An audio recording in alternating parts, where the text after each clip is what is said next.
Où penses-tu aller? Qu'y a-t-il? Je t'ai donné de l'argent. L'argent que vous m'avez donné n'est pas suffisant, ce n'est pas ce que j'avais l'habitude de collecter. Je t'ai dit qu'une seule touche valait 100 $. Pourquoi me donnez-vous 50 $? S'il te plaît, gère l'argent, c'est tout ce que j'ai. C'est comme si tu ne savais pas à qui tu as affaire, mieux vaut te respecter, sinon, je vais le changer pour toi. Si vous savez que vous n'avez pas d'argent, pourquoi venez-vous après nous? Ne savez-vous pas que c'est notre affaire, ou pensez-vous que nous sommes sur la route pour des blagues? Monsieur Mann, mieux vaut se comporter et compléter mon argent maintenant. Je suis désolé, je ne viendrai plus. Vous plaisantez, vous devez compléter cet argent, sinon, je vais vous déshonorer ici aujourd'hui et vous paierez toujours l'argent. S'il vous plaît, ne me déshonorez pas. Je suis désolé.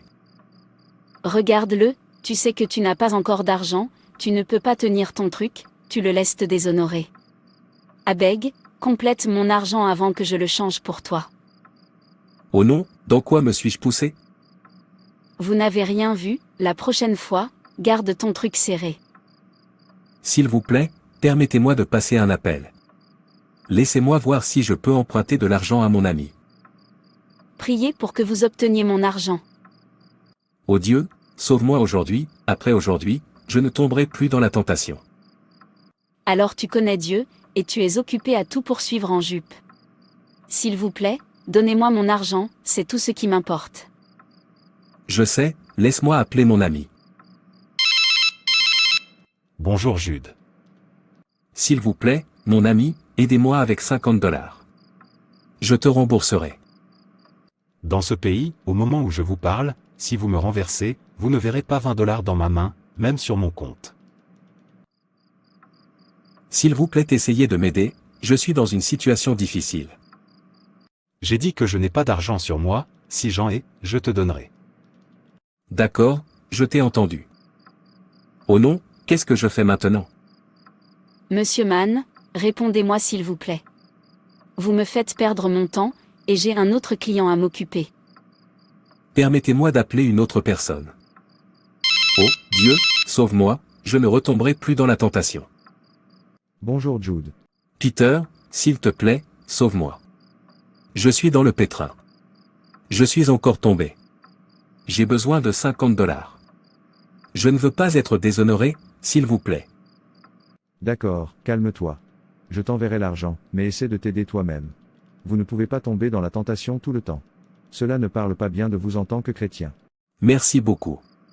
Je vais essayer de ne plus tomber. Dieu aide-moi. Remerciez votre Dieu, sinon, vous auriez vu mon autre couleur. Maintenant, envoyez-moi l'argent et hors de ma vue.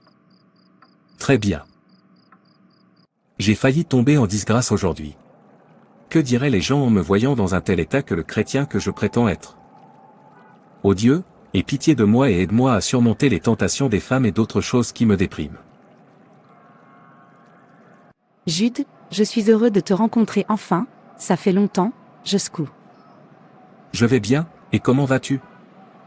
Comme vous pouvez le voir, j'ai l'air bien. Ne suis-je pas? Vérifiez-moi. Oui, je peux voir cela. Tu as l'air en forme. Alors, où allez-vous? Je veux te suivre jusque chez toi. Allons-y et amusons-nous. Chez moi, hein, je vais quelque part. Es-tu sûr de ne pas vouloir que je te suive? Oui, je suis sûr. Très bien alors.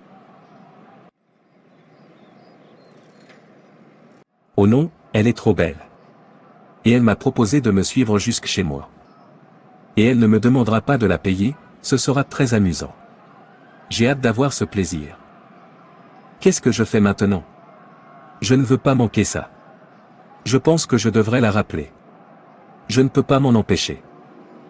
Excusez-moi, Joy, attendez. Bonjour Jude. Oh frère Peter, tu es là. Que faisais-tu? Je croyais que tu avais dit que tu ne tomberais plus jamais dans la tentation des femmes. Pourquoi cours-tu après cette dame? En fait, frère Peter, je ne peux pas m'en empêcher. Je ne sais même pas quand je tomberai. Si je dis que je ne tomberai pas avant de m'en être rendu compte, je suis déjà tombé. Vous tombez toujours parce que vous ne savez pas ce que vous voulez dans la vie. Pour obtenir ce que vous voulez, vous devez d'abord savoir ce que vous voulez. Répondez maintenant à cette question. Où veux-tu passer ton éternité? Au paradis. Que faut-il pour faire le paradis? Sainteté. Que faut-il pour être saint? Restez loin du péché. Vous voyez, vous devez d'abord déterminer dans votre cœur de faire le paradis coûte que coûte, parce que c'est là que vous voulez passer votre éternité. Cette détermination vous aide à clouer votre chair sur la croix et vous oblige à vous concentrer jusqu'à ce que vous atteigniez votre objectif. Vous savez déjà que la seule chose qui vous empêchera d'atteindre le ciel est le péché. Sachant que le péché est votre ennemi, pourquoi devriez-vous y penser? Si vous savez ce que vous voulez, rien ne peut vous empêcher de l'obtenir. C'est la détermination. Ensuite, maintenez-le avec ces étapes. 1. Arrêtez de penser au péché, c'est-à-dire de le considérer, vous savez déjà que c'est un péché. Dis non et éloigne-toi. Au moment où la pensée entre dans votre esprit et que vous commencez à y penser, vous êtes tombé. Mais si vous arrêtez la contemplation aussi vite que possible et faites ce que vous savez être juste, ce qui signifiera certainement renoncer à la satisfaction de la chair, vous vous élèverez. Recentrez votre esprit et votre cœur avec des louanges, et adorez Dieu dans votre cœur, et vous vaincrez. Si je peux me permettre de demander, combien de fois avez-vous été tenté de pécher alors que tout votre cœur était entièrement concentré sur l'adoration du Seigneur? Je suppose que votre réponse est jamais. Louer Dieu détourne notre attention de nous-mêmes et la place sur Dieu. Vous n'êtes peut-être pas assez fort pour résister à la tentation par vous-même, mais si vous vous concentrez sur Dieu, il habitera vos louanges. Il vous donnera la force de résister et de vous éloigner de la tentation. Vous n'avez pas besoin de penser à cette tentation. Pensez plutôt à quelque chose de mieux. Considérez ce qui se passerait si l'enlèvement se produisait à ce moment-là. Que se passera-t-il si je suis laissé pour compte? Pensez à ce que c'est que l'éternité, puis dites-vous que rien ne vaut la peine de me faire manquer le paradis, et concluez-le en disant: Satan, passe derrière moi, j'ai décidé de faire enfin le paradis. 2. Résistez au diable. Tout ce que vous n'affrontez pas, vous ne le vaincrez pas. Tout ce à quoi vous ne résistez pas a le droit de rester. Tout ce que vous ne voulez pas dans votre vie, vous ne devez pas le laisser grandir. Le diable rôde à la recherche de quelqu'un à dévorer. 1 Pierre 5 verset 8. Vous ne devez pas devenir sa proie.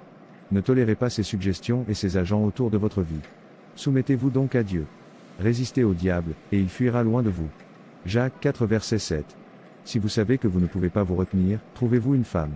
1 Corinthiens 7 verset 9.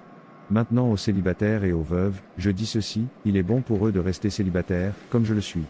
Mais s'ils ne peuvent pas se contrôler, qu'ils se marient. Car il vaut mieux se marier que de brûler de passion. Résistez au diable en vous assurant de fermer toutes les portes qu'il peut utiliser pour entrer. 3. Prenez garde à la parole de Dieu. Cela vous aidera à développer votre force avant que toute tentation ne se présente à vous. Jésus a vaincu les tentations du diable dans le désert avec la parole de Dieu. Si ça a marché pour lui, ça marchera pour nous. Si vous tombez lorsque vous êtes tenté, votre force est faible. Proverbe 24 verset 10. Renforcez votre force en tenant compte de la parole de Dieu. N'enviez pas les méchants et ne désirez pas leur compagnie, car leur cœur médite la violence et leurs lèvres annoncent le trouble. Proverbe 24 versets 1 à 2. Sachant que Dieu vous a ordonné de rester à l'écart de la mauvaise compagnie. Si vous aimez Dieu, vous serez mécontent lorsque vous verrez quelqu'un qui lui déplaît. C'est parce que vous avez l'amour de Dieu en vous. Et cela vous fera haïr tout ce qui déplaît à Dieu. Vous ne pouvez pas dire que vous aimez Dieu et que vous aimez ce qu'il est. Ce n'est pas possible. Dieu est le péché. Vous devriez le détester aussi. Prends la parole de Dieu et cache-la dans ton cœur, comme déclaré dans le psaume 119 verset 11, ta parole je l'ai cachée dans mon cœur, afin de ne pas pécher contre toi. Tenez-vous sur la parole de Dieu. 4. Entourez-vous de personnes de valeur. Les amis que nous gardons attisent la flamme de nos désirs en manifestation. Amnon, selon 2 Samuel 13, a un désir démesuré d'avoir des relations sexuelles avec sa sœur, mais il ne pouvait mener à bien cette entreprise tout seul. Cependant, son ami Jonadab l'a aidé à tracer son chemin pour commettre le péché. Les Écritures ont mis en garde individuellement contre le fait de marcher dans le conseil des impies, ni de partager les chemins avec les pécheurs, et d'être en compagnie de ceux qui méprisent une vie honorable. Psaume 1 verset 1 à 3. Évidemment, la communication et l'association mauvaise corrompent les bonnes manières. Éloignez-vous des mauvais amis. 5. Fuyez les endroits dangereux. 1 Corinthiens 6 verset 18 dit, en tant que croyants, nous devons fuir la fornication. 1 Thessaloniciens 5 verset 22 dit, nous devons nous abstenir de toute apparence de mal. Au moment où vous vous trouvez dans une situation qui peut menacer la sainteté de votre foi, fuyez. Cet endroit est devenu une situation de danger pour votre pertinence devant Dieu. Nous sommes la prunelle des yeux de Dieu, nous sommes une semence choisie entre ses mains, nous devons être préservés sans reproche afin que nous puissions lui être présentés comme une église glorieuse, sans tache ni ride. 6. Priez toujours. Priez que Dieu vous aide à surmonter toute tentation qui se présente à vous. Nous ne pouvons pas le faire sans prière. La prière est la clé. La prière est notre pouvoir. Jésus n'arrête jamais de prier. Ne cessez jamais de prier. Priez toujours. Avant de sortir, priez. Le matin, priez. Avant de manger, priez. Les armes avec lesquelles nous combattons ne sont pas les armes du monde. Au contraire, ils ont le pouvoir divin de démolir les forteresses. Et seules nos prières peuvent les vaincre. Merci Pierre. Enfin, soyez conscient de la provision de Dieu pour vous aider dans toute situation tentante. Il y a toujours quelque chose à faire pour se connecter avec ce que Dieu a prévu. Ne présumez jamais que vous n'êtes pas bien équipé pour surmonter une situation tentante. Vous devez être conscient que dans chaque situation tentante, vous avez ce qu'il faut pour résister et surmonter. Découvrez le moyen de sortir de chaque tentation qui se présente à vous. Les tentations qui viennent à vous sont permises par Dieu. Il sait que tu ne peux pas tomber. Si tu tombes, c'est de ta faute. Vous devez être conscient de votre force en Christ. Si vous marchez dans l'ignorance, le diable vous trompera. 1 Corinthiens 10 verset 13.